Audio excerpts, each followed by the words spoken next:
Essa é a última aula do seu curso de verão. Sejam todos bem-vindos e bem-vindas para essa quarta e derradeira aula do seu curso de verão.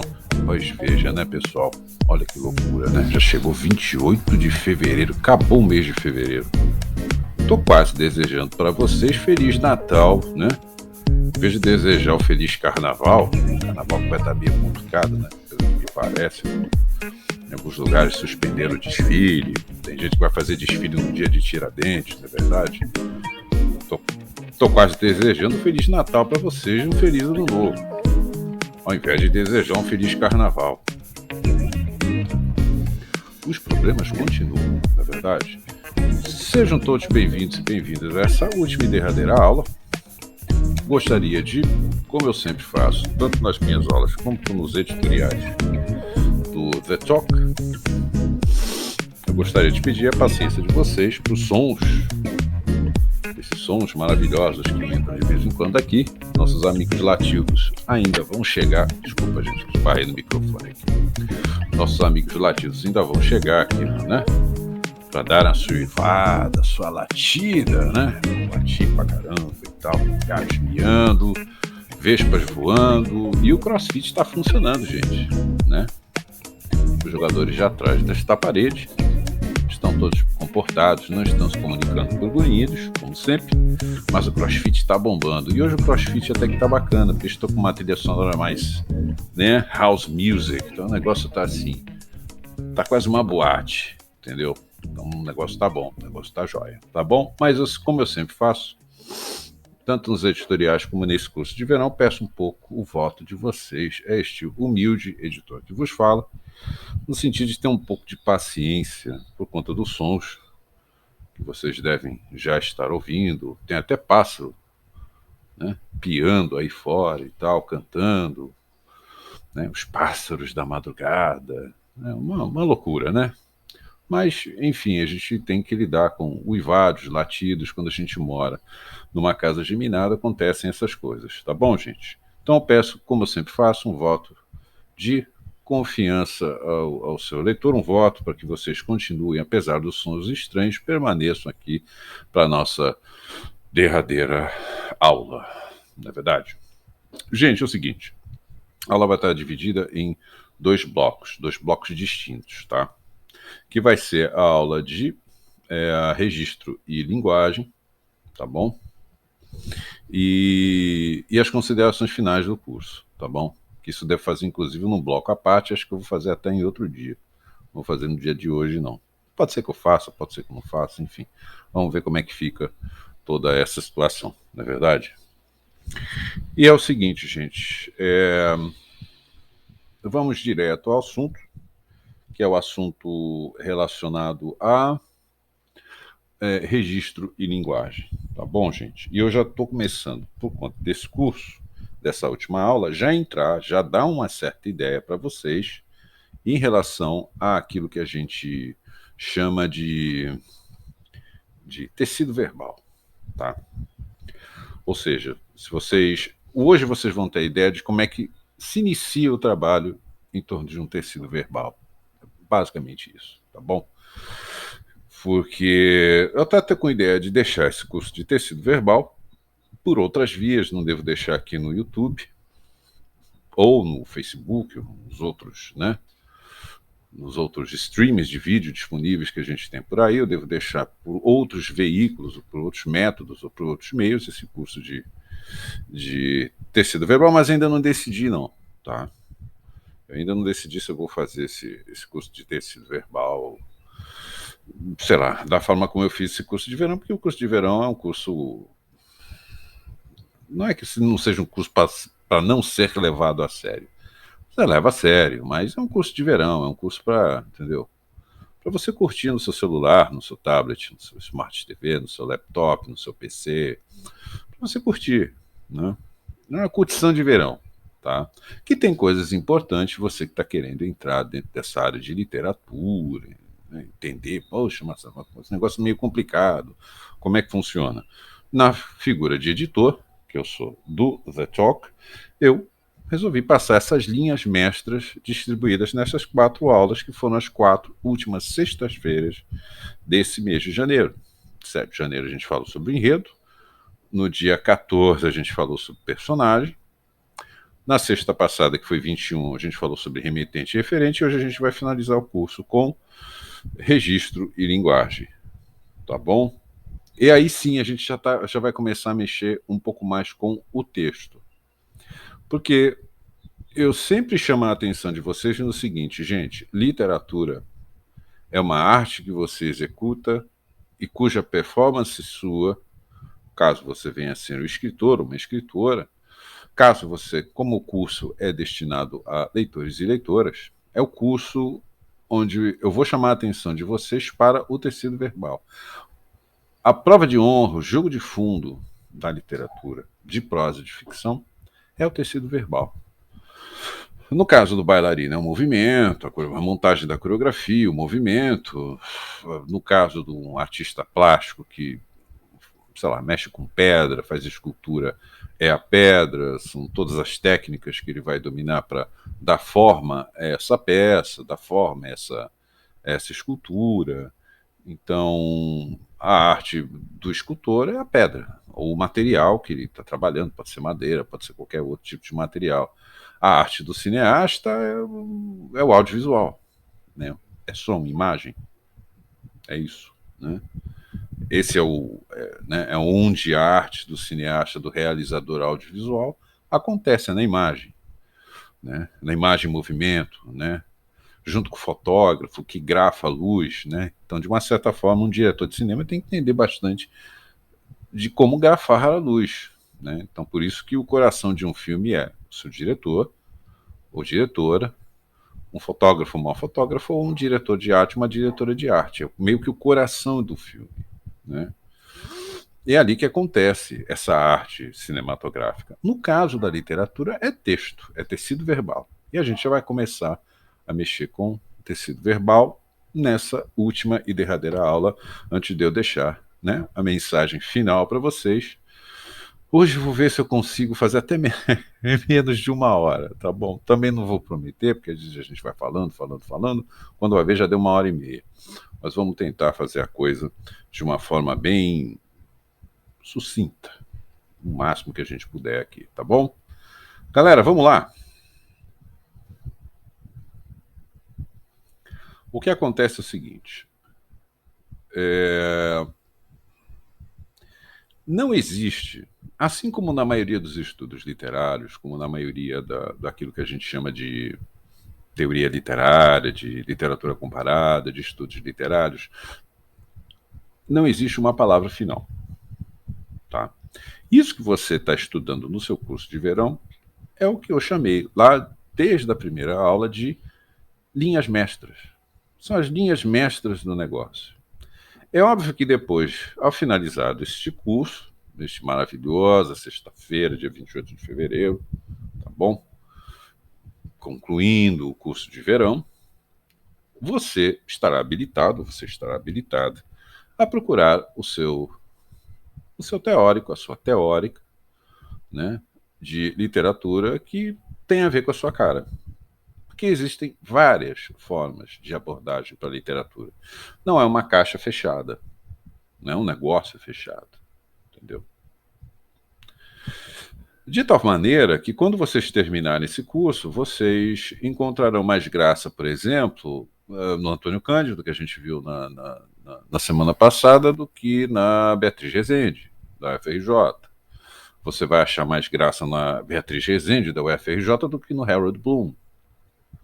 Você vai achar mais graça no Harold Bloom do que, sei lá,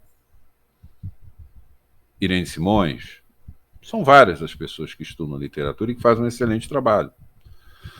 Você vai precisar encontrar o seu, né? A pessoa que, sei lá, tem a ver com a sua cara, dentro desse espaço de estudo de teoria literária. Tá bom? Então, da mesma forma que na teoria da literatura não existe uma palavra final, não existe essa coisa, eu sei, né? Tem que tomar um pouco de cuidado dessas certas certezas na vida, entendeu? Eu sei. né? Toma um pouco de cuidado com essa quantidade excessiva de certeza. Na literatura é impossível você bater o martelo e dizer é isso. Tá? E eu aqui, na minha loucura costumeira, né, eu costumo correr esse risco de bater certos martelos ao longo da aula. Mas é óbvio que vocês já sacaram que não dá para investir nessa, né? Não dá para abraçar a ideia o tempo inteiro. E é bom que vocês não abracem a ideia o tempo inteiro, porque um dos objetivos desse curso de verão, além de você se divertir, é você criar o seu próprio curso. Ah, mas eu vou fazer curso de verão também de literatura. Faça. Teria o prazer de assistir. E vamos lá, vamos partir para o debate. Eu acho que a riqueza de você fazer um curso de verão igual a esse, né? E da sua própria lavra, né? Que você mesmo vai fazer, sei lá, baseado em alguém aí que você curta ler, em termos de teoria, ou em termos de. Ou de repente você não quer fazer curso, você quer comparar dois textos, né? Você quer comparar, sei lá, 1984 com Uma Laranja Mecânica. Você pode fazer um monte de coisa na literatura, mas que tem a ver com a sua cara. Ou seja, os teóricos, eles não têm a palavra final. Eles têm algum tipo de tese, algum tipo de teoria. Olha, eu acho que é isso, e é isso. Mas às vezes não é necessariamente um achismo, mas também não é uma coisa fechada. Um outro teórico, uma outra teórica de literatura, né, pessoas que fazem teoria de literatura podem falar, olha, não é bem assim. Eu acho que, né, esse caminho também não é o melhor. Que tal esse caminho aqui? A graça da literatura, e principalmente da sua teoria, e literatura comparada é exatamente essa. É você ter inúmeras possibilidades, né? Inúmeras possibilidades de você fazer o teu trabalho. Sem ser aquela coisa mordorrenta, chata, oh meu Deus, entendeu?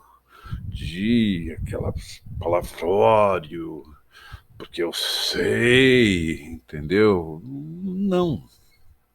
É uma coisa que vai se renovando. Cada geração que entra vai renovando esse estudo, ele vai renovando essas coisas.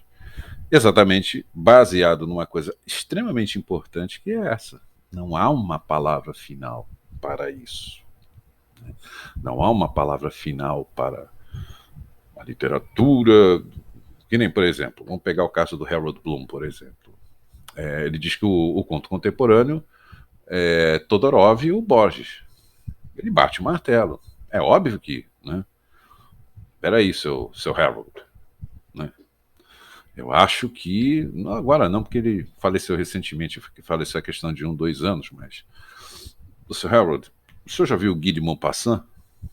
Ou um conterrâneo seu, que é o Edgar Allan Poe, também dos Estados Unidos?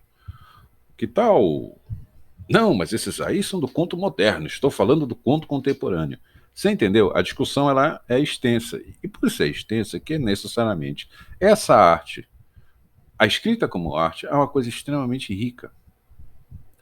E de vez em quando saem né, umas desavenças semelhantes à discussão política, time de futebol, negócio às vezes a coisa pega fogo mesmo, entendeu? Tipo, não fala mais contigo.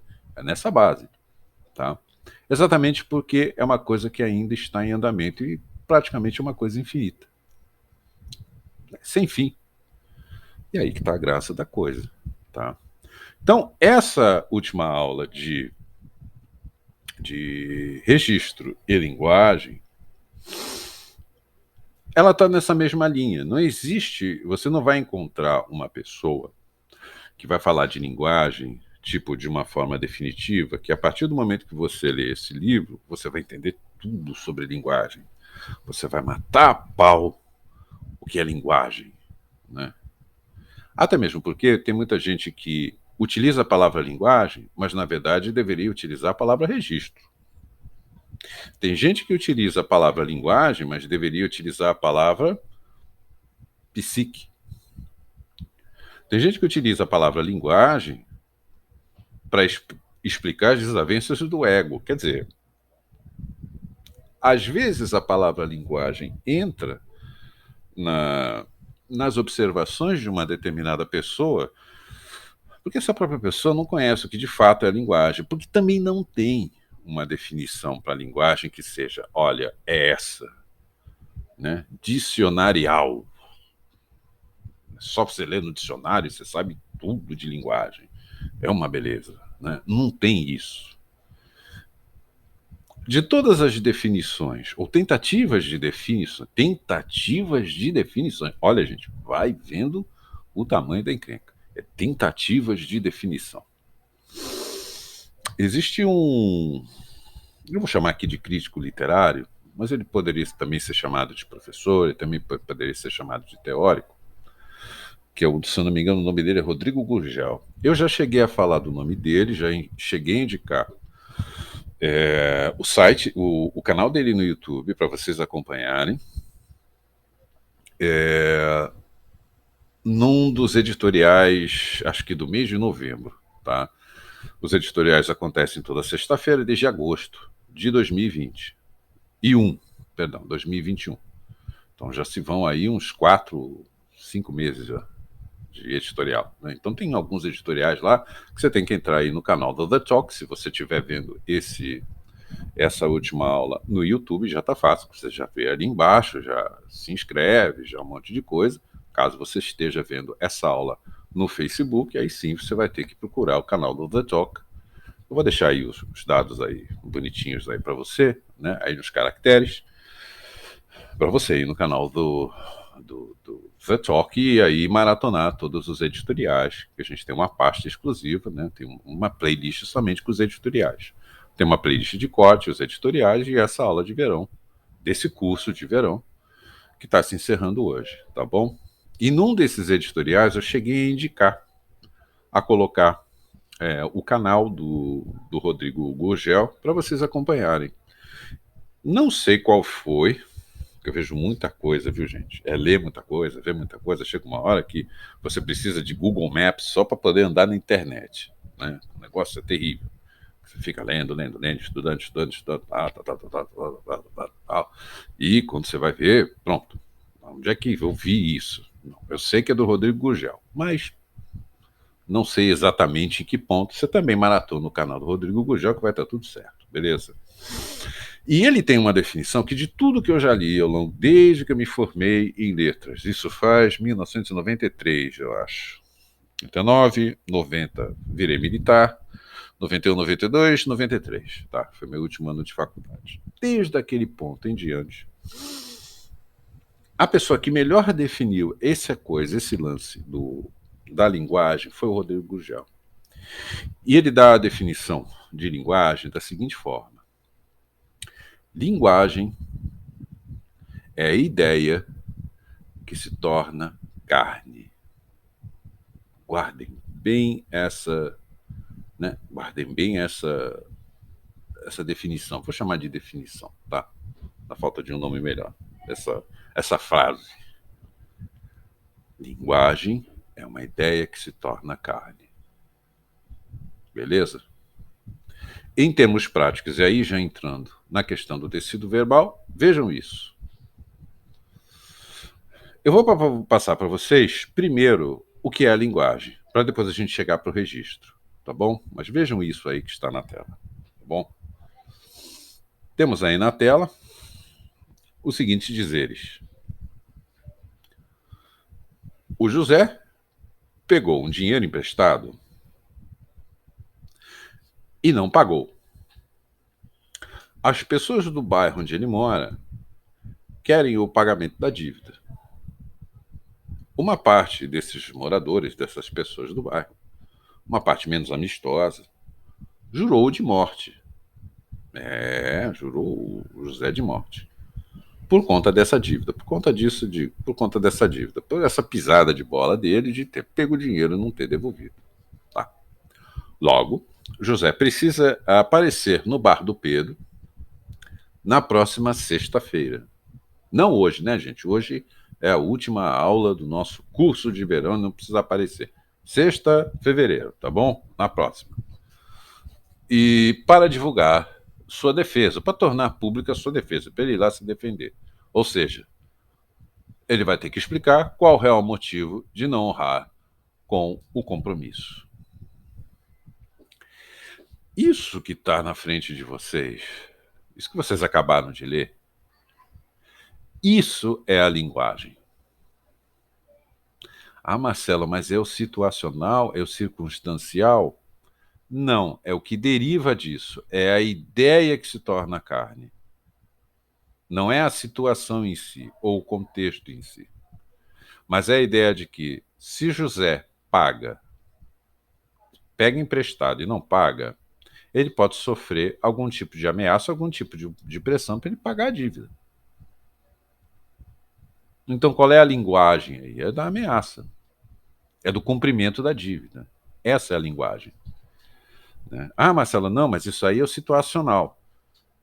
Qual é a ideia? A ideia é se comunicar com José para que ele cumpra a dívida. Essa é a linguagem.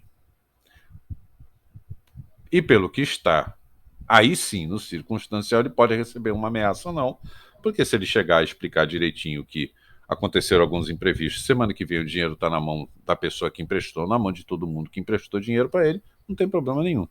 A ameaça desaparece e o tipo de linguagem passa a ser outro. Simples assim. Entendeu? Porque o que acontece? É óbvio que o José, ele não pode produzir uma linguagem se ele não tiver um meio cultural em torno dele, que é o que vocês estão chamando de contexto. É meio óbvio. O José não está flutuando no ar. Ô José, tudo bem aí e tal, né? Tô voando. Ô José, como é que tá? Como é que tá a temperatura em cima? Não tem isso. É óbvio que o José, ele está dentro de um contexto, ou ele está dentro de um situacional, posto que você está lendo o enredo da história. A história tem um enredo, ela tem um encadeamento de praxis, de ações, e obviamente que o autor ou a autora tem o direito, ou não, de colocar, de colocar essa praxis dentro de um cenário, ou dentro de um contexto, etc, etc. É óbvio que todos esses elementos que eu acabei de descrever, eles vão, de uma certa forma, entrar na linguagem. Porque você só pode se aculturar pela linguagem, você só pode se aculturar, no caso da arte, da escrita como arte, somente num tecido verbal. E esse tecido verbal ele não está solto, voando por aí. É óbvio que todos esses componentes que vocês estão chamando a atenção, ah, Marcelo, mas isso é contexto, ah, Marcelo, mas isso é situacional, ah, Marcelo, mas isso é não sei o quê. É óbvio que todos esses elementos entram para se formar a linguagem, para que a linguagem seja percebida, inteligível, ou ininteligível, compreendida ou não compreendida, ou uma linguagem hermética, é a ideia que se transforma em carne. Então é óbvio que essa ideia ela não está solta, voando no ar. Venha cá, ideia, e você pega a ideia que está flutuando. Não.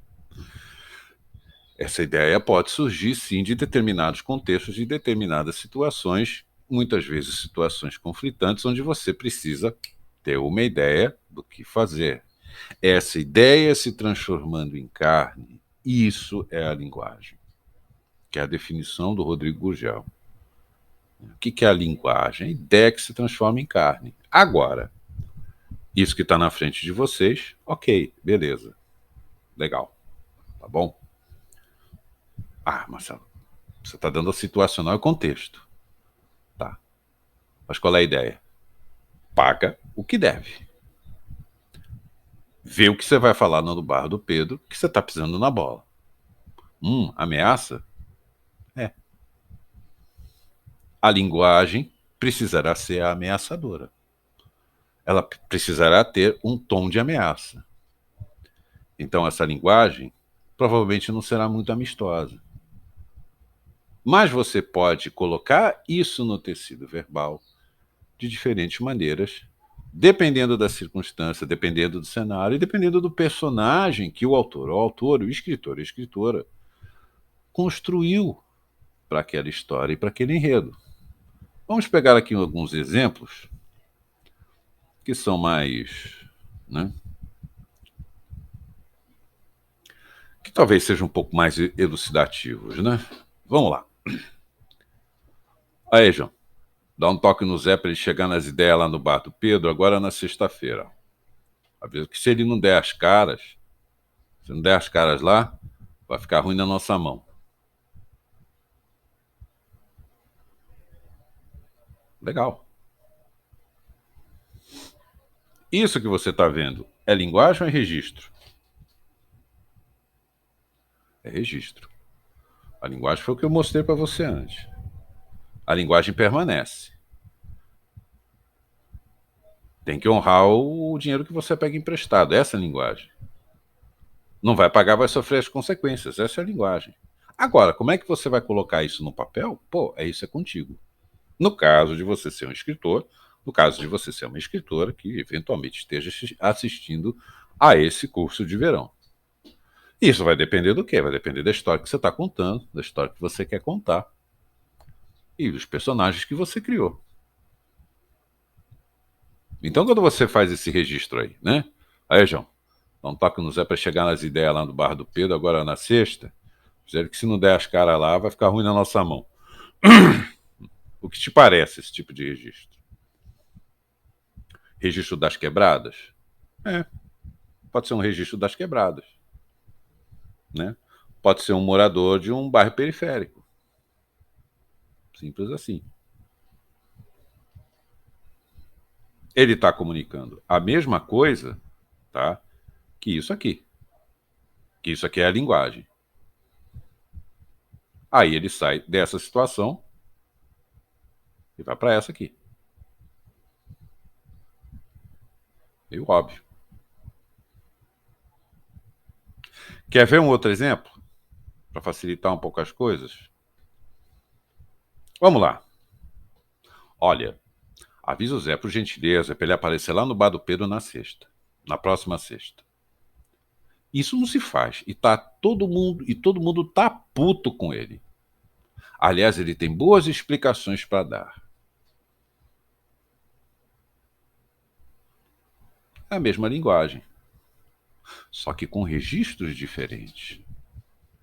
Porque provavelmente o escritor e a escritora desse trecho aí trocou o situacional, trocou o cenário. E no que trocou o cenário, também trocou o personagem. O personagem do primeiro exemplo talvez seja um mano das quebradas, né? Aí, João, aquele jeito, né? Daquele jeito. É o mano das quebradas e tal. Agora, não me parece ser esse o exemplo que está na tela de vocês, que esse já é um exemplo diferente, né? De repente, sei lá, uma senhora de classe média, uma patricinha, um Mauricinho, né? De repente pode ser uma patricinha que chega para, né? Chega e fala assim: olha, avisa o Zé, por gentileza, para ele aparecer lá no bar do Pedro na próxima sexta. Ó, isso não se faz de estar todo mundo puto com ele. Aliás, ele tem boas explicações para dar. Mudou o registro. Porque provavelmente você está lendo a mesma coisa, ou seja, foi mantida a mesma linguagem com registro diferente, porque o personagem já não é o Mano das Quebradas, já é uma patricinha de algum bairro Zona Sul, algum bairro, né, abastecido e abastado da cidade onde você mora, é uma patricinha que vive lá dentro daquele mundo e que não começa a conversa com "Aê, João". Não. Se você está escrevendo uma patricinha e você quer guardar alguma forma de verossimilhança com as patricinhas que eventualmente existam na vida real, você não começa a fala com "Aê, João". Vai ter que chegar nas ideias. Chegar nas ideias seria, vai ter que se defender, né? Vai ter que chegar nas ideias significa, ó, pisou na bola, vai ter que pensar na estratégia de defesa. Uma patricinha não utiliza essa de aí, chefe, vai ter que chegar nas ideias. Fala pra ele chegar no bar do Pedro nas ideias. Chegar nas ideias no bar do Pedro na próxima sexta. Uma patricinha raramente falaria isso. Entendeu? A linguagem é a mesma. O registro mudou. Depende. Né? A patricinha está na Zona Sul, o irmão das quebradas está nas quebradas. Então ele vai falar do jeito que ele fala nas quebradas. Pô. Simples assim. Aí vem a pergunta assim: ah, Marcelo, mas assim, e se eu trocar as bolas? Fazer a inversão, trocar. O João, o cara das quebradas, fala que nem a Patricinha fala que nem o cara das quebradas. Depende. Depende.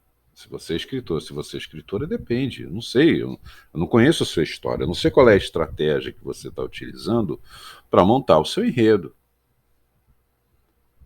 Então, assim, se uma patricinha chega e fala que nem o cara das quebradas, tipo, aí, João, manda o Zé chegar nas ideias lá no bar do Pedro na próxima sexta. Opa, peraí. Né? Já imaginou? Você chega lá para a página 80 do livro que você está escrevendo, lá do romance que você está escrevendo, e de repente a Patricinha fala que nem o cara das quebradas? Caramba, Mike, que porra de Patricinha é essa? Você passou as primeiras 80 páginas ali, a Patricinha toda cheia de mimo, e que vai no tênis clube, e viaja para o, sei lá, o litoral norte fluminense, ou sul fluminense, e anda de iate, e viaja três viagens anuais para a Europa, para visitar o Louvre, né? Aquela coisa patricinha total. E lá na página 80 ela fala que nem o cara das quebradas. Peraí. Essa inversão de expectativa, você está com uma expectativa em cima de uma patricinha, no meio do caminho ela fala que nem o cara das quebradas, dependendo da tua estratégia, de como você está montando o enredo, como é que você está estruturando a sua obra, de repente pode garantir que o seu leitor, que a sua leitura, no mínimo, continue mais umas 10, 20 páginas do seu livro, chega até a página 100. Por quê? Porque você está quebrando uma expectativa que, de uma certa forma, feriu a verossimilhança, mas está causando um elemento surpresa. O leitor e a leitora estão olhando para aquela situação e falam assim, mas meu Deus do céu, mas que patricinha é essa aqui que eu não tinha reparado antes, pô? Né? Mas, pô, ela fala desse jeito? Mas, pô, eu fui até a página 80 aqui, eu tô esperando uma patricinha, patricinha. Patricinha fala desse jeito aqui? Mas quem é essa mulher? Ou quem é essa patricinha? Percebem? Você pega o teu leitor, você pega a tua leitora. A expectativa era uma, essa expectativa foi quebrada. Peraí, mas você é capaz de voltar nas últimas 80 páginas para ver. Peraí, acho que eu perdi alguma coisa aqui. É Patricinha, mas é das quebradas? Ou ela veio das quebradas? Ou ela é mulher de bandido? Peraí, que tem alguma coisa aqui até a página 80 que eu acho que eu perdi. Ou eu volto ou eu continuo para descobrir o que de fato está rolando. Ou qual é dessa Patricinha que não é bem Patricinha. Ela é um. Né, ela é uma também das quebradas, entendeu? Também tá ali. E aí, João? Né? E aí, mané? Entendeu? Ou seja, você feriu a verossimilhança por um bom motivo. Você como escritor, você feriu a verossimilhança por um bom motivo. Você está causando algum um nível de suspense. Tipo, quem é essa patricinha, hein? Acho que eu perdi alguma coisa. A pessoa vai até o final do livro. Deu no que o autor, no que a autora queria. Deu no que o escritor, o que a escritora queria. Segurar a tua atenção. Vamos inverter. O João das Quebradas, tá? Vou pegar aqui o texto para vocês. O cara das quebradas chega e fala assim: olha, avisa o Zé, por gentileza, para ele aparecer lá no bar do Pedro na próxima sexta-feira. Isso não se faz, todo mundo tá puto com ele. Aliás, ele tem boas explicações para dar. Se você colocar isso na boca de um cara das quebradas, você continua ferindo a verossimilhança. Mas provavelmente o efeito vai ser de turn down. A pessoa que está lendo a tua obra literária, tá? O leitor, a leitora, ela vai olhar assim e falar: ah, não convenceu, ah, não está convencendo. Como assim? O cara é das quebradas, o cara é Iaejão, e aí Mané. E de repente a fala do cara no meio das quebradas É essa aí que está na tela? Peraí. Esse livro não tá bom, não. Né, gente? Esse livro não tá bom, não, né? O João fala desse jeito. Como assim? Né? Não tá legal. E aí o efeito vira o contrário. Quando você fere a verossimilhança, você apaga o teu leitor, você apaga o teu leitora. Simples assim. Ao invés de você, por exemplo, segurar esse leitor até o final do texto, até a última página do livro, posto que você está caprichando no enredo. O enredo tá, né? Uau, o enredo tá, pô, você montou uma estrutura de história, montou os pedaços todos ali, meteu a Legoland e tal. Falei, pô, meu livro tá bom pra cacete e tal. Vai todo mundo ler até a última página. Bom, tomara, mas toma cuidado. Não vá ferir a verossimilhança tanto assim, né? Tá que nem a música do Paulinho da Viola. Não me altere o samba tanto assim, né? Eu aceito o argumento, mas não me altere o samba tanto assim, porque qual é a probabilidade de um cara das quebradas utilizar esse texto que está na tela? É meio zero. Dependendo do tipo de cenário e de circunstância que você está propondo para esse trecho da história que você está contando, é inverossímil. E se é inverossímil, pode ser que você apague o ímpeto e o gosto. Vou utilizar aqui uma palavra muito gostosa que todo mundo curte muito, né? Que é a coisa do tesão, né? Aquele tesão que você tem pela coisa. Ah, que delícia. Pô, acabou o tesão. É uma brochada linda. E isso explica muitas vezes, tá, gente? Porque de certos insucessos, principalmente de autores iniciantes ou autores com menos experiência, tá? Porque isso aí é o que a gente chama de vacilo, ou a gente chama de escorregão, tá? Tipo, né? Errou, deu uma bola fora, entendeu? Chutou para fora, em vez de chutar para o gol, chutou para a bandeirola de escanteio. Tá? Por que que isso acontece? Porque não prestou atenção naquilo que estava escrevendo. Ou na hora de reescrever o texto, que às vezes você escreve a obra literária, você tem que voltar tudo e ficar reescrevendo. Aí é que está a importância da reescrita, gente. Quando chega aqueles agentes literários que chegam e falam assim, Marcelo, tem que reescrever a página 80. Eu posso ficar muito puto com o negócio? Eu posso. E, em geral, como autor, eu fico muito.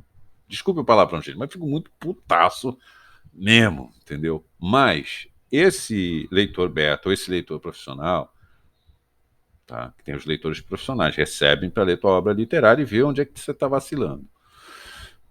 Eles estão sendo profissionais com você, está dizendo, olha, você está escrevendo mal. O cara das quebradas não pode ter esse tipo de texto. Ele não pode ter esse tipo de diálogo. Pô, simples assim. Senão você vai matar a tua obra. E a pessoa que está lendo a tua obra não vai querer mais ler o livro. Ela para na página 80, fecha, empresta o livro pro primo, dá pro cachorro rasgar, sei lá o que vai rolar, e compra um livro novo. E nunca mais vai te ler. Então peraí que eu vou ter que reescrever a página 80. Por isso que você tem que, terminou a tua obra, continua lendo. Reescreve, reescreve. Demora quase 2 anos. Só de reescrita. Reescreve. Porque no meio do caminho, quando você olha, fala, caramba, mas espera aí. Um cara das quebradas não fala esse tipo de texto. E agora? Agora o que você vai fazer? Você vai levantar os glúteos da cadeira, certo? Que isso é outro puxão de orelha que eu dou, não para leitores e leitoras. Leitores e leitoras, ó, amo vocês, tá? Gente que leu The Talk, né? Gente que só quer ser leitor e só quer ser leitora. Coraçãozinho fofo, groselha, raspadinha, birita gostosa, que ele tira, né? Aquela comilança gostosa, ó, para vocês, coração. Aí o meu puxão de orelha vai para os escritores. Tem gente que acha que sabe. Aí o que que acontece? Rapaz, eu fiz um personagem que é das quebradas. Só que eu só ando nos bairros ricos da cidade onde eu moro. Só gente abastada, camisa Giorgio Armani, né? Não anda nem de de Ferrari. Ferrari é coisa de pobre. Anda logo, né? Maserati, Aston Martin, né? Aqueles carros que você nunca ouviu falar na vida, nunca viu, né? Aquele pessoal gasta R$ 8.000 numa garrafa de champanhe, um jantar sai por 200 mil, né? Aí você só anda dentro dessa roda e não sabe como é que é a linguagem do cara das quebradas. Então você vai ter que levantar os glúteos da cadeira, vulgo bumbum ou bunda da cadeira, se levanta e vai para dentro de uma favela. Ai, mas Marcelo, o perigo, a violência, eu posso ser sequestrado porque eles vão descobrir que eu sou muito. Se vira. Hoje em dia, tem jeito. Você não precisa necessariamente ir para um bairro muito pobre para você correr o risco de sofrer alguma forma de violência. Até seria bom não sofrer a violência, mas conhecer o bairro pobre, para você saber de fato como é que é a vida daquelas pessoas. Mas não vamos entrar aqui na parte política do negócio, tá bom? Vamos ficar só na parte artística. Seria bom. Há alternativas. Ferrez, por exemplo. Olha, o livro do Ferrez, que é um dos grandes escritores brasileiros.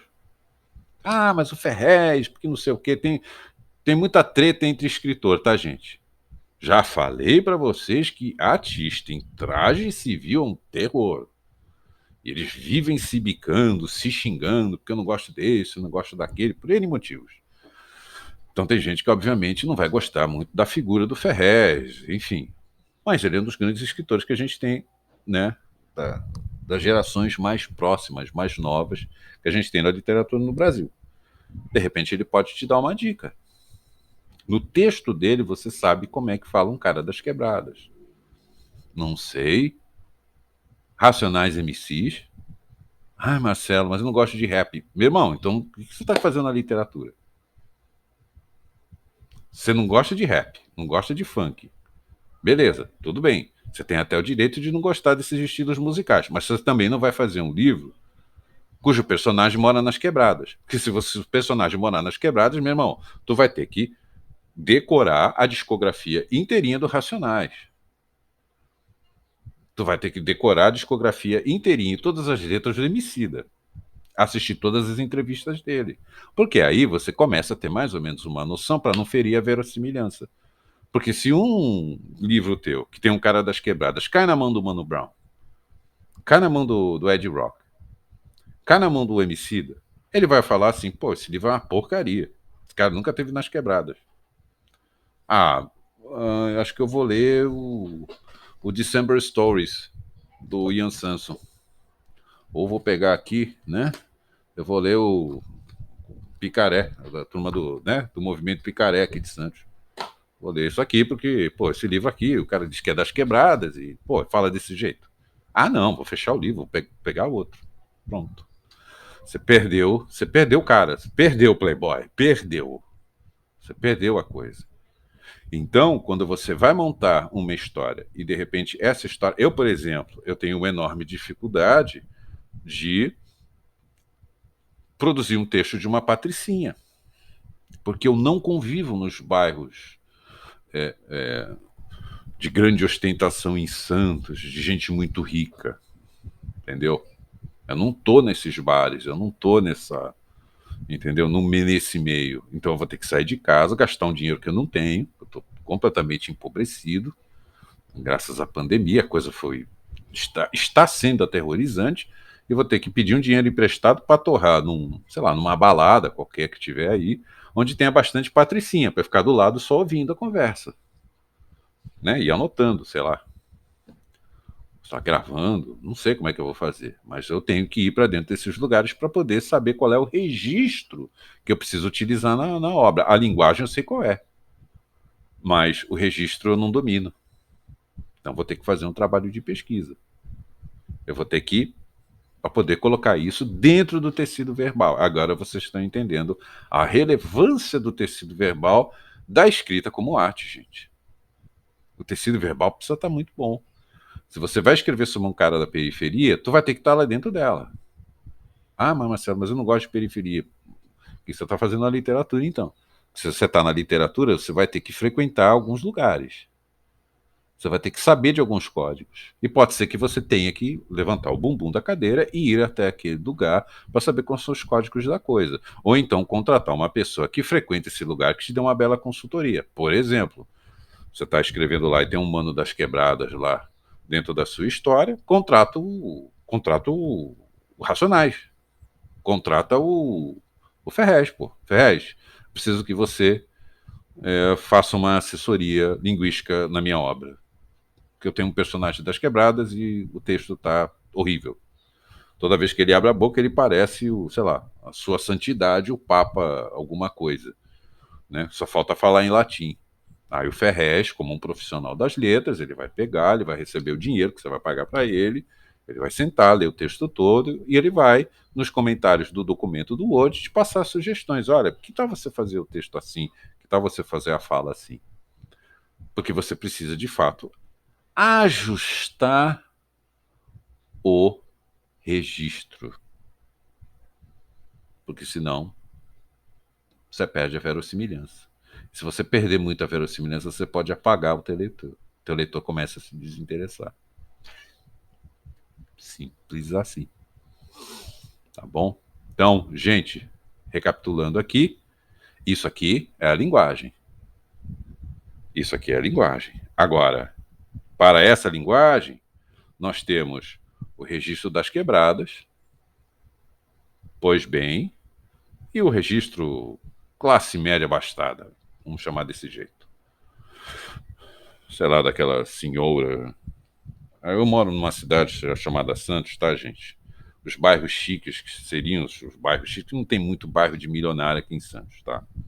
Tem gente com muito dinheiro, mas não tem milionários em Santos. Os milionários em Santos vão morar, sei lá, em condomínios fechados de frente ao mar, na ilha de Santa Amaro, que é a famosa e conhecida cidade do Guarujá, ou vão morar no litoral norte, né? As pessoas que realmente têm grana aqui na cidade de Santos, quando dá quinta-feira à noite, vão tudo para Ubatuba, Caraguatatuba, gente abastada, gente que realmente tem dinheiro. Gente abastada, gente que realmente tem dinheiro. Vai para lá, não vai passar final de semana como este professor deste lindo curso de verão que vos fala, passar o final de semana no posto 2 na Pompeia, né? Mas algumas pessoas que ainda são mais dotadas de alguma conta bancária bem deliciosa, gostosa, bem rechonchuda, em geral estão no Boqueirão, em Baré, Ponta da Praia.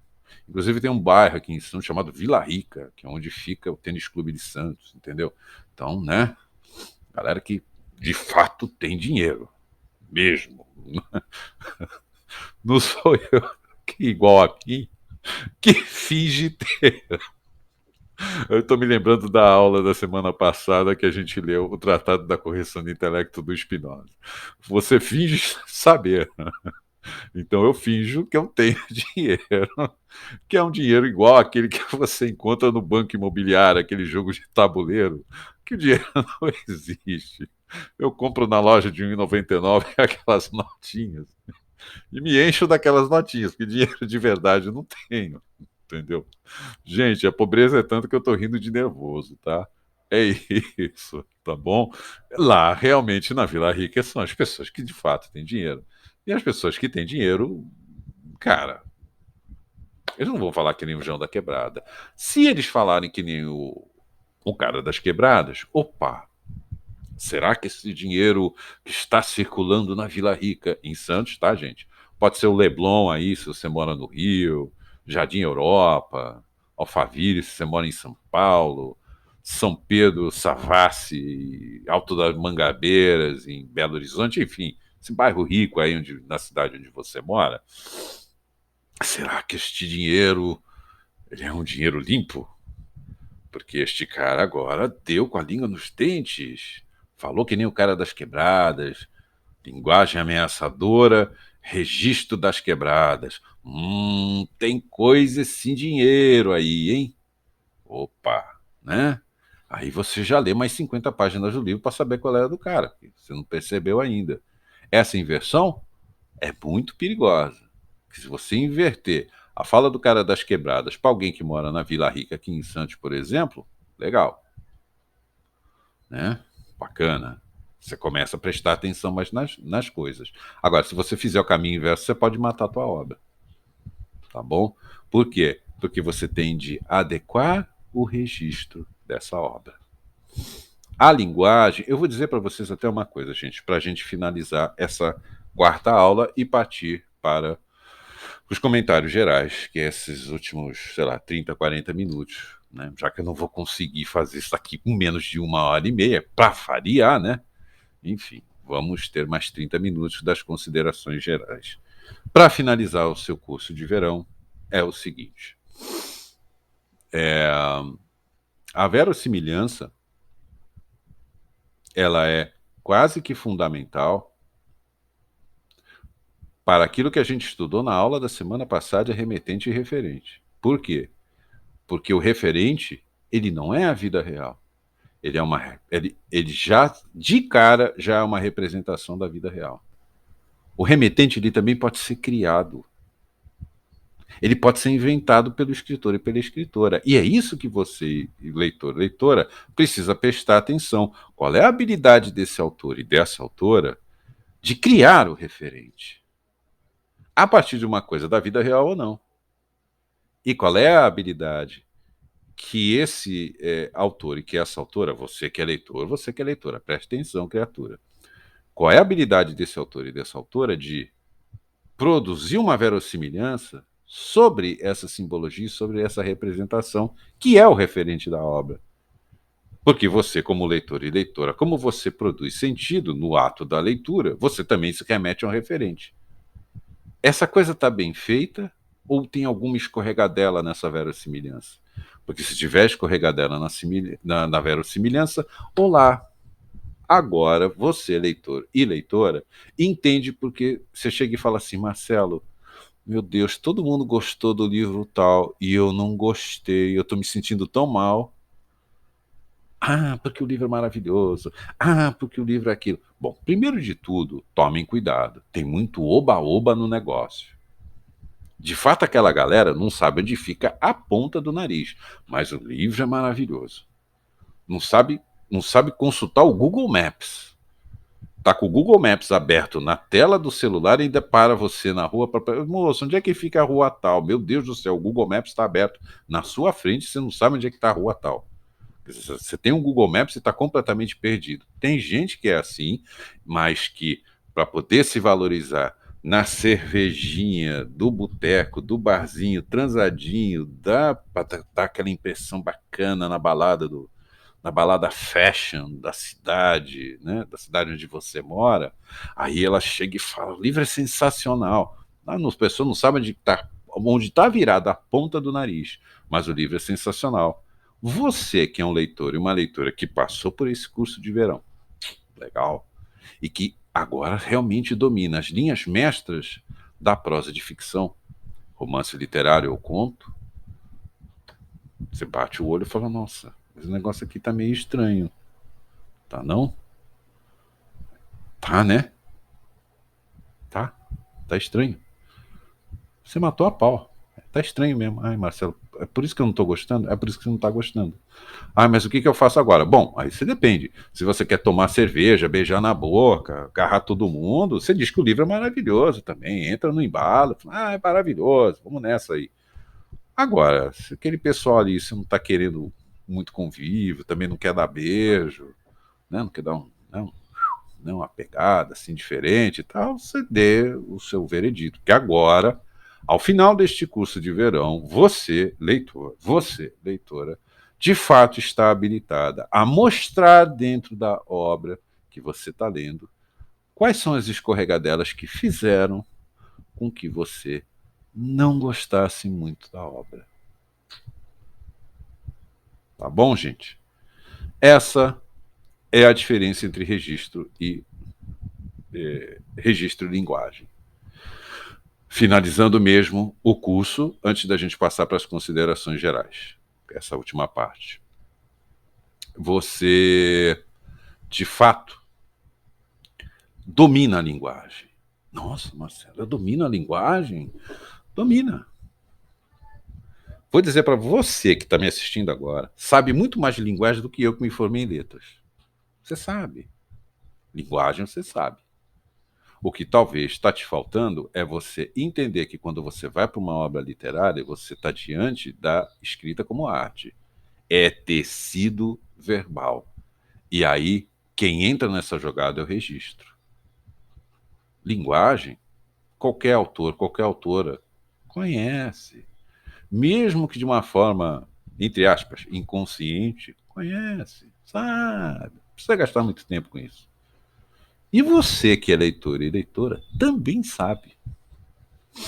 Fica tranquilo, fica tranquila. Você sabe sim. Você pode não dar explicações bonitas, acadêmicas, uma hora falando de linguagem, linguagem, linguagem, que nem eu estou fazendo aqui nesta aula derradeira do seu curso de verão. Ficar aqui falando, falando, falando. Mas talvez você consiga, dentro da sua capacidade de simplificação, até muito mais sucinto, muito mais sucinta do que eu, você consiga, quem sabe, né? Não, linguagem é isso. E guardem sempre essa definição do Rodrigo Gurgel.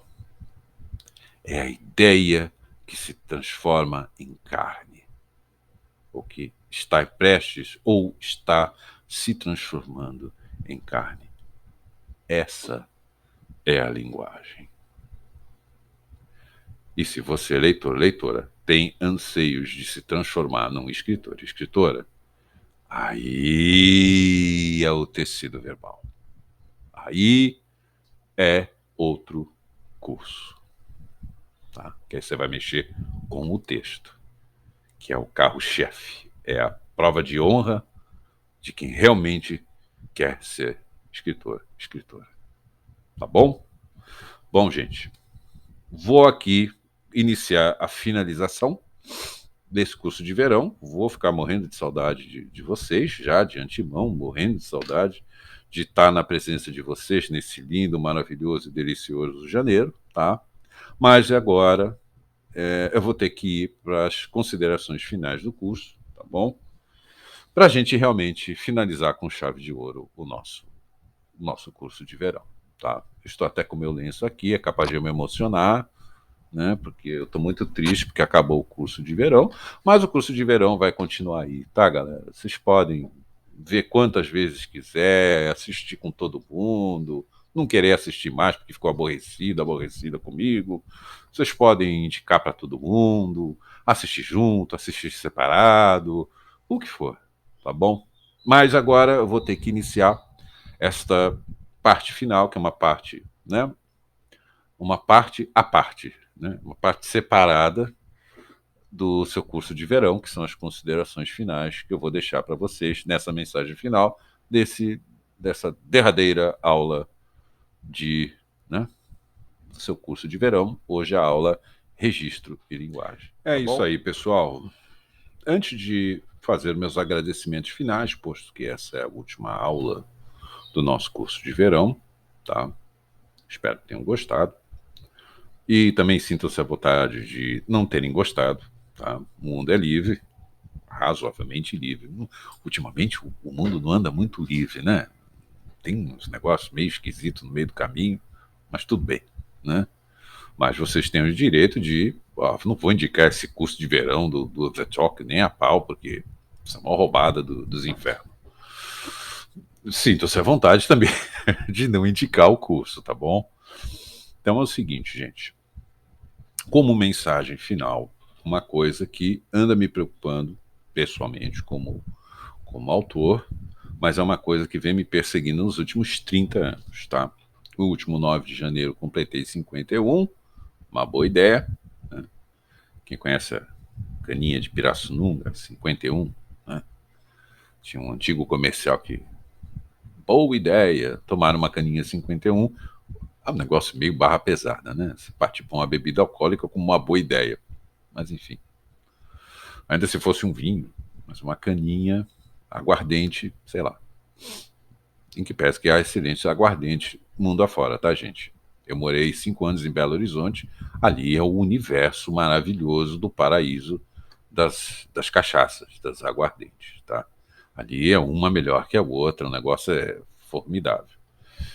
Mas fiz 51 no 9 de janeiro, ou seja, né, 3 décadas me preocupando com isso. Já se passaram 30 anos, eu era um jovenzinho de 19, 20 anos na época. Né? Saudade de ter essa idade, mas não tenho mais. Acontece, né? Que a gente envelhece e morre, né? E já que, sei lá, estou mais próximo do cemitério, eu vou deixar essa mensagem para vocês, tá? Vou deixar essa dica para vocês aí, né? A gente nunca sabe se está vivo amanhã. Fica aí o registro no Você Tubo, né? No YouTube ou no Facebook, se você estiver assistindo essa aula também no Facebook, lá na página do The Talk no Facebook, tá bom? Gente, é o seguinte, a gente está num vai e volta nesse momento histórico de uma pandemia, tá bom? E o que rola? Ou o que acontece? É assim. Eu me lembro que no início da pandemia, que a pandemia ela começou a pegar para valer fevereiro, março de 2020 para o Brasil. Tá? Já estava rolando em outros lugares, morrendo um monte de gente, tal. Beleza. E no Brasil, as restrições se iniciaram entre fevereiro, mais precisamente em março de 2020. Nessa época, tinha gente, principalmente o pessoal do mundo literário, tá bom? Que era assim: eu vou aproveitar que eu vou ficar em casa e serei o Harold Bloom da literatura, serei o novo, como é que se diz? O novo Antônio Cândido do negócio, serei o Master of the Universe da crítica literária, lerei tudo, peças de teatro, poesia, lerei, que mais? Livros infantis, eu vou fazer estudos literários, vou escrever meu primeiro romance, enfim. E tinha uma galera que estava se exibindo em rede social, tá? Eu tô meio sem graça, porque de uma certa forma eu também fiz isso, tá bom? Eu também fiz essa café-gestagem de exibir alguns títulos que eu estava lendo na época e alguns que eu leria, já que eu ia ter que ficar trancado em casa, apesar de que eu estou trancado em casa nos últimos 2 anos, aqui nesse espaço, tá bom? Aí o que acontece? A galera foi, botava pilhas de livros. Eu vou ler isso. Botava, né? Essa parte aqui, e empilhando, empilhando, empilhando, você ia ver autor e título, autor e título. Era a lista de leitura da pandemia. Eu acho que o nome do ator é Dan Stubart, ou Stubart. É Dan Stubart, se não me engano. Corrijam. Eu vou dar uma procurada aí, vou jogar nos caracteres para colocar o nome dele corretinho. Que depois, porque veja bem, eu não sei como é que foi no resto do Brasil e nos outros lugares do mundo, mas no estado de São Paulo, que eu falo a partir do litoral de São Paulo, então estou dentro do estado de São Paulo, óbvio. E o lockdown ia se renovando. Parecia que não tinha mais fim. O primeiro grande lockdown no estado de São Paulo durou foi 4, caminhando para 5 meses. E você com inúmeras restrições. Cidade inteira de Santos quebrando, não tinha força econômica para segurar um monte de gente quebrando, já tinha um monte de placa de alugas, de vende-se, um monte de lugar bacana, transadíssimo da cidade foi pro vinagre, aquela coisa toda. E nada de terminar o tal do lockdown, cair as restrições. Beleza. Esse ator, o Dan Stuba, desculpe se eu estiver pronunciando o nome dele errado, tá, gente? Ele solta uma. Acho que foi no Instagram, no Face ou no Instagram, acho que foi no Instagram. Ele solta a seguinte pergunta: gente, vocês estão conseguindo ler? Tipo, eu não estou conseguindo ler 3 linhas.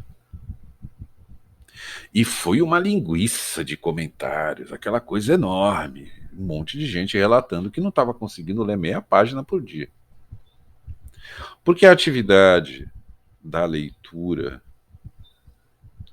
ela não resolve problemas de saúde mental. Primeiro a saúde mental, depois a leitura. Primeiro a saúde mental, depois a escrita. Ah, Marcelo, mas eu, quando escrevo, eu esqueço dos meus problemas. Não é bem a escrita e a literatura que se prestam para isso. É o que a gente chamaria de laborterapia. É o fato de você ficar horas na frente do texto, escrevendo, escrevendo, escrevendo, ou lendo, lendo, lendo, lendo, lendo, lendo, lendo, que faz com que você se esqueça, por exemplo, de que você está dentro de um lockdown, que está morrendo gente por conta de uma pandemia, por conta de uma doença. É o trabalho de ler e o trabalho de escrever, ou seja, a laborterapia, que está funcionando como terapia na sua vida, e não necessariamente a literatura. A literatura, inclusive, dependendo do tipo de livro que você leia, pode ter o efeito contrário. Não vai ser tua terapia, não. Vai ser teu inferno. Não vai ser uma coisa muito agradável, não. Você vai ter que lidar com determinadas coisas do texto escrito que você vai olhar assim e falar assim, mas escuta, como assim? Era para eu me divertir, para me distrair no meio dessa pandemia, no meio desse lockdown, restrição de movimento, porque agora tem que trabalhar em casa, tem que estudar em casa, a vida está um inferno. Peguei um livro para me divertir e esse livro aqui, como assim? Talvez a literatura não é uma terapia. Para que você possa executar a literatura, seja de uma forma, sei lá, diletante, amadora, o que você quiser chamar, ou profissional, primeiro a sua saúde mental, depois você vai para a literatura. Por que eu estou dando esse toque, gente? E aí não é somente no caso da literatura, da escrita como arte, a expressão artística, todas as manifestações artísticas. Elas não servem, nenhuma dessas manifestações artísticas, em especial a literatura, elas não servem para salvar a miséria de vida que você tem. Se você tem uma vida miserável, temos os psicólogos, temos os neurologistas, temos os psiquiatras. No caso, o neurologista, o médico neurologista, o psiquiatra pode te dar um medicamento, tá? O psicólogo não. Ele não está autorizado a fazer isso, em que pese que a maioria dos psicólogos trabalham junto com os neurologistas e com os médicos neurologistas e com os psiquiatras. Então, né, ele pode te indicar uma consulta com um psiquiatra. O psiquiatra já sabe, já tem a tua ficha, já conversou com o profissional de psicologia e pode te medicar, já meio que na primeira consulta. A maioria dos psiquiatras hoje em dia não estão medicando. Você tem que ir, voltar, conversar, né? Talvez na segunda, terceira consulta, vai um dinheiro, né? Talvez eles resolvam te medicar ou não também. Não é todo mundo que sai medicado de um exame com um psiquiatra ou com uma consulta com um psiquiatra. Tá? Até porque tem muitos psiquiatras e médicos neurologistas que são formados em psicologia. Então a abordagem hoje em dia está completamente diferente do que era tempos atrás. Mas por que você tem que primeiro caprichar na tua saúde mental? Você tem que caprichar na tua saúde mental, porque senão você não faz literatura. Você tem que prestar atenção. Eu acho que nesse curso de verão, mesmo que eu tenha dado somente as linhas mestras, ficou muito, mas ficou muito claro de que você precisa estar em perfeito gozo das faculdades mentais para poder exercer, para poder trabalhar o seu texto de forma minimamente adequada. E o que está acontecendo também nas outras manifestações artísticas é o seguinte: ao invés de a pessoa entrar numa escola de teatro para aprender o processo, ela vai como uma espécie de validação da miséria de vida que ela tem. Não sei se eu me faço claro. Ou seja, a vida dela é uma miséria, e ao invés de ela procurar um profissional que pode melhorar essa situação, ela entra no curso de teatro, quando não agrava a coisa. Porque, gente, a psique não adoece. O que adoece é o ego. O ego adoece. Tanto é que uma das principais preocupações das agências literárias espalhadas pelo mundo todo, você pode conversar com qualquer agente literário, eles praticamente, no time de scout deles, quando um agente literário tem um time de scout, em geral, quem tem os times de scout são as casas editoriais. Qual é o principal trabalho do scout? Além de revelar os novos talentos que estão surgindo para a indústria do mercado editorial. Eles têm esse trabalho? Tem. Mas eles também vigiam duas coisas: o autor e a plateia. E como é que eles vigiam a plateia? Hoje em dia está fácil. Rede social. Ou rede social. Rede social. Rede social. É isso. Então, dependendo das suas postagens, já dá para sacar que, de repente, o seu ego não está conseguindo condicionar as pressões culturais que a sua psique está enfrentando. Ou seja, seu ego adoeceu. Você está funcionando com baixa atividade psíquica. E não vai ser a literatura que vai resolver esse problema. Ou seja, se você passou por um trauma, cuida do trauma com os profissionais adequados para cuidar do trauma. Não entra na literatura. Entra na literatura quando esse trauma não estiver mais atrapalhando você. Não atrapalha mais. Ele está devidamente acondicionado dentro das tuas emoções ou na tua psique, de tal forma que quando o ego precisa organizar as tensões de pressões culturais, que em geral são determinadas pela sociedade, e a sociedade, o meio social, ele faz isso numa tentativa de tentar se proteger, vai assistir a primeira aula, né? Você que está aí na última aula, aula derradeira do curso de verão, vai assistir a primeira aula, que lá eu explico direitinho, tá? Ou seja, seu ego não está funcionando direito, a sua psique começa a flanar de um lado para o outro e o ajuste com o meio social ele desaparece. Para isso, os profissionais da área. Simples assim. Tá? Não entra na atividade artística ou não entra na literatura.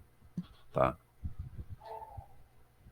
Porque baixa capacidade psíquica não produz bom texto. Nem se o teu texto, nem se a tua intenção for entrar para a indústria do mercado editorial para ganhar dinheiro. Ou seja, você nem mais está mexendo com texto de literatura. Você está mexendo com livro. Produto. Até para isso você tem que gozar das perfeitas faculdades mentais, como se dizia antigamente. É isso. Até mesmo porque você vai trabalhar com marketing, você vai trabalhar com RP, assessoria de imprensa. A pressão é enorme. E você já não está meio tantanzinho. O pino está saindo para um lado, a porca do parafuso está saindo para o outro.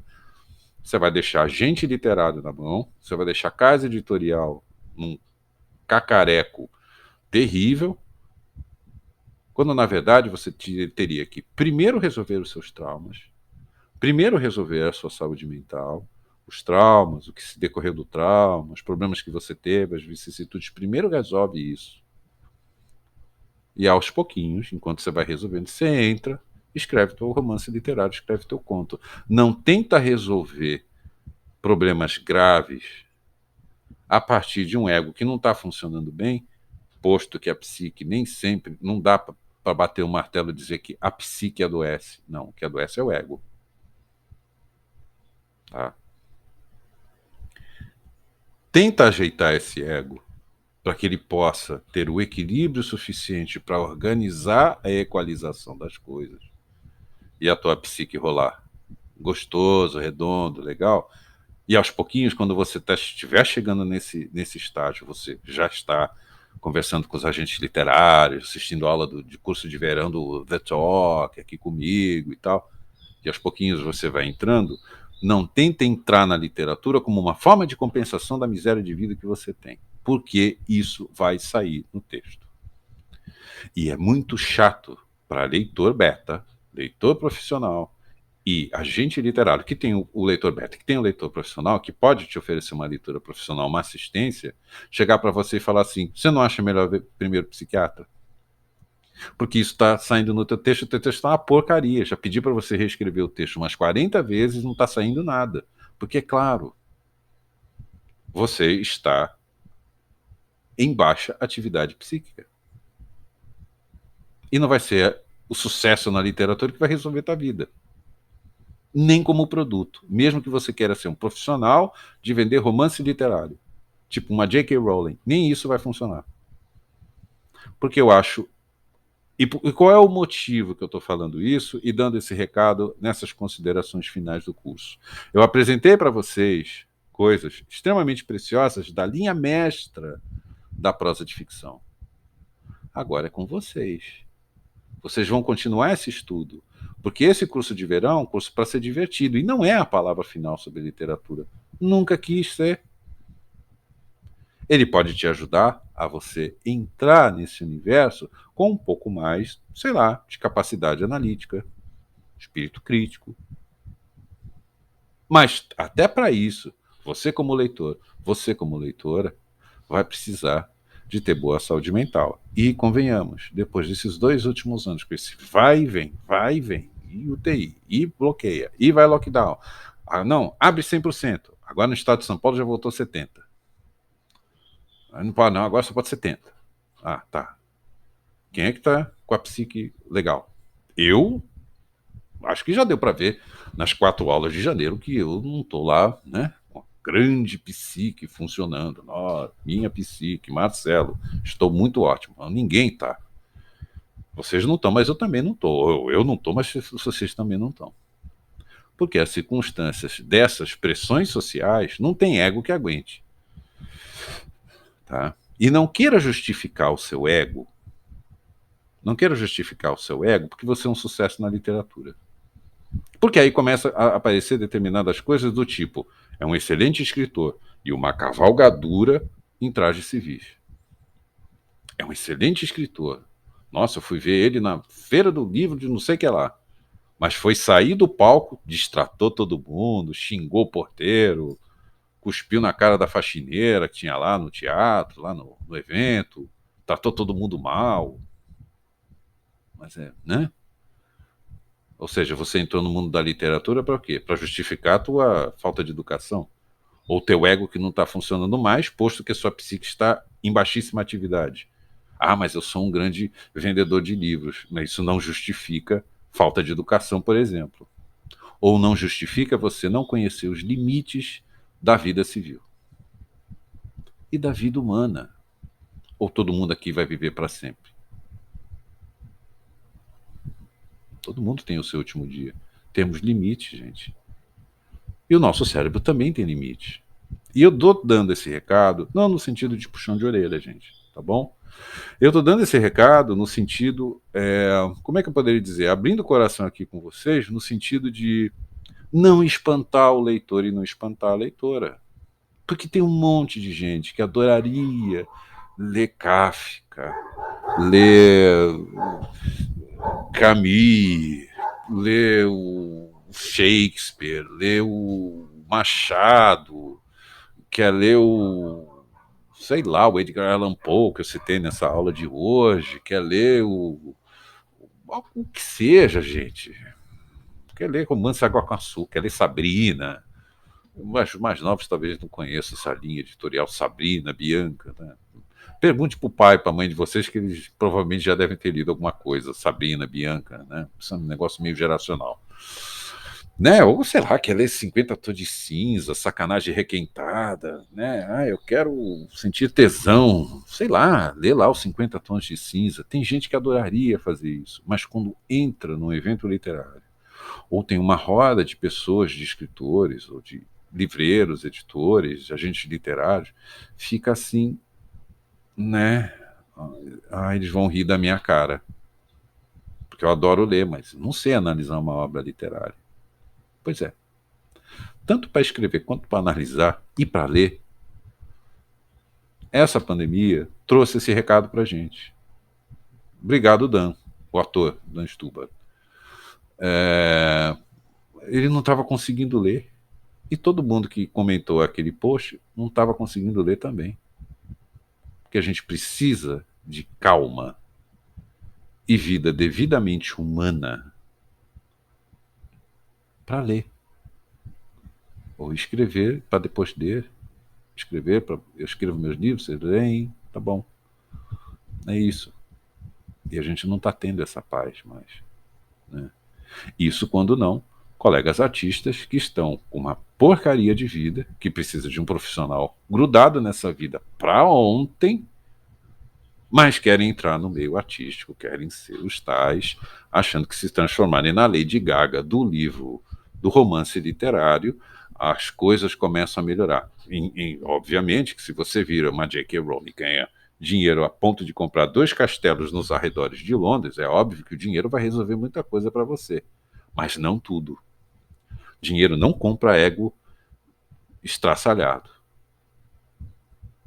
E se você tem um ego estraçalhado, que você acha que na literatura você vai resolver seu ego estraçalhado, não, tem profissional para isso. Chama-se psicólogo, psiquiatra, médico neurologista. Procura essa turma. E aos pouquinhos você vai entrando na literatura. Não dá mais, gente, para a gente espantar os leitores. Tem gente que gosta de ler. Quer ler outras coisas. Começou com livro religioso, quer ler romance literário. Começou com um livro de autoajuda, quer ler conto. Quer ler Alice Jackson, por exemplo. Uau! Mas está com medo. Porque o meio literário, hermético, novas tendências, porque o livro, porque vendeu, e agora a editora A foi vendida para a editora B, deu um baita de um, né? Um levante no meio editorial francês nas últimas semanas, teve lá uma aquisição de uma com a outra lá. Aí a pessoa começa a olhar para aquele negócio, para aquele universo, e fala, nossa, mas que gente ou difícil, ou pedante, ou maluca. Acabou a maluquice, gente. Para você fazer arte, você não pode ser maluco. Até mesmo porque temos excelentes recursos hoje em dia para a saúde mental. E isso a gente não pode deixar continuar, gente, porque se eu tenho um problema no coração e eu falo para vocês que estão indo no cardiologista, nossa, que ótimo, o Marcelo é um cara que cuida da saúde. Eu estou com um problema de circulação, procuro lá sei lá, um médico especialista em circulação sanguínea lá, ou estou com um problema no fígado, procuro um médico dessa especialização. Nossa, Marcelo, que legal, é o cara que cuida da saúde.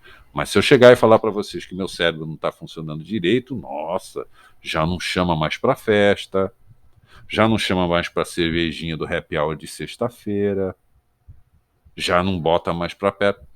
Preconceito? É isso? Se for essa parte do corpo humano, se for o olho, o dedo, o rim, aí tudo bem. Mas se for para essa parte do corpo humano, aí o preconceito corre solto. E aí, como você está querendo alguma forma de entrar em algum grupo e algum tipo de aceitação na sua vida, você entra na literatura. E a literatura, gente, está ficando cada vez mais técnica. Podem apostar, gente. Tem agente literário que tem um time de scout que fica o dia inteiro em cima dos autores da agência literária, vendo o que eles postam em rede social. Não escorrega nesse negócio. Porque hoje em dia mudou. Se antes já tinha cancelamento, agora é cancelamento e meio. Dependendo daquilo que você se manifestar em público.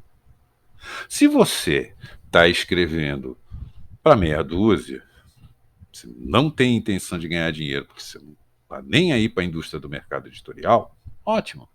Se te cancelarem, não vão estar cancelando nada. Porque não quero ganhar dinheiro com esse negócio. Estou interessado em escrever para uma grande editora. Ah, me cancelaram? Tá, cancelaram. Cancelaram, sei lá. Me cancelar. Eu já estou cancelado, pô. Tanto faz. Agora, se eu conseguir um espaço dentro de um lugar que a projeção começa a ficar um pouco mais evidente, se eu não me começa a aparecer em outros lugares, olá, determinadas postagens que de repente eu fazia, ou que vocês de repente faziam, vai ter agente literário que vai chegar, Marcelo, não dá para restringir, não deixa aquela postagem em público, bota só para os seus amigos, ou monta uma lista de amigo VIP e mostra só para eles, não deixa no aberto. Porque hoje em dia a galera está querendo entrar na literatura e a última coisa que eles topam, leitor, leitora. Esse recado seria mais para a galera esse recado é mais para a galera de quem escreve, né? Não é tanto leitor, é leitora. Mas se tem uma coisa que leitor e leitoras ultimamente não andam se agradando muito, por causa da minha liberdade de expressão, eu posso vomitar o meu ego espatifado para provar a minha baixa atividade psíquica. Gente, não está funcionando desse jeito. Para a plateia, ultimamente, não. Porque a plateia está querendo entrar e ler bastante livros. Não tente resolver uma vida empobrecida por N circunstâncias, tá? E achar que você vai resolver escrevendo livro. O máximo que você consegue é laboraterapia. Eu sei que são palavras duras, não se deveria terminar um curso de verão com esse tipo de recado, eu sei disso, mas eu resolvi correr o risco nessa mensagem final e nessas considerações finais do curso, tá, gente? Vamos cuidar da cuca, vamos cuidar da cabeça. E literatura é um negócio delicioso, mas, como qualquer outra atividade da vida, tributária, familiar, trabalhista, o que for, a saúde mental vem antes. E depois, todas as nossas vidas sociais vão gozar das perfeitas faculdades mentais. Tá bom, gente? É isso. Né? Vamos colaborar com o trabalho, vamos colaborar com a literatura. Vamos colaborar com essas coisas. Tá? E vamos... Porque senão a plateia daqui a pouco vai parar de comprar livro, vai deixar esse negócio de ler livro de lado, porque o cara está tentando resolver a vida dele, que está uma miséria, em vez de procurar um profissional, ele resolve escrever um romance literário e o texto está meio porcaria. Então vamos tomar cuidado com as coisas para a gente poder executar tantas outras e encantar todas as pessoas, para que elas estejam junto com a gente num gostoso curso de verão. Tá bom, gente? Não tenho palavras para agradecer a presença de vocês nessas últimas 4 sextas-feiras. O curso de verão chegou ao fim. O verão continua, vai até março, mas o curso de verão, essa é a aula derradeira, aula número 4, tá bom? Sobre registro de linguagem. Vou sentir saudade de vocês, tá? Da presença de vocês ao longo, né, foi esse mês de janeiro de 2022. O curso vai estar disponível. Pode ver quantas vezes quiser, pode indicar, não indicar, é com vocês, tá bom? Mas eu não tenho palavras para agradecer a minha gratidão pela paciência de vocês e pela vontade de vocês entenderem um pouco mais sobre literatura de prosa de ficção. Agora eu acho que vocês já sabem como funciona, tá bom? Gente, beijo no coração. Obrigado demais pela presença de vocês e pela paciência. E lembrando, na próxima sexta-feira, voltamos aos nossos editoriais de todo o nosso bate-papo de toda sexta-feira.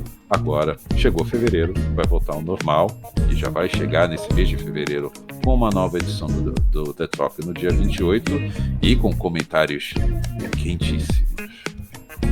Já a partir de fevereiro, tá bom? Gente, beijo no coração. Espero vê-los, quem sabe, no próximo curso de verão 2023. Tá bom? Gente, beijão. Obrigado por tudo, obrigado pela paciência. E até a próxima.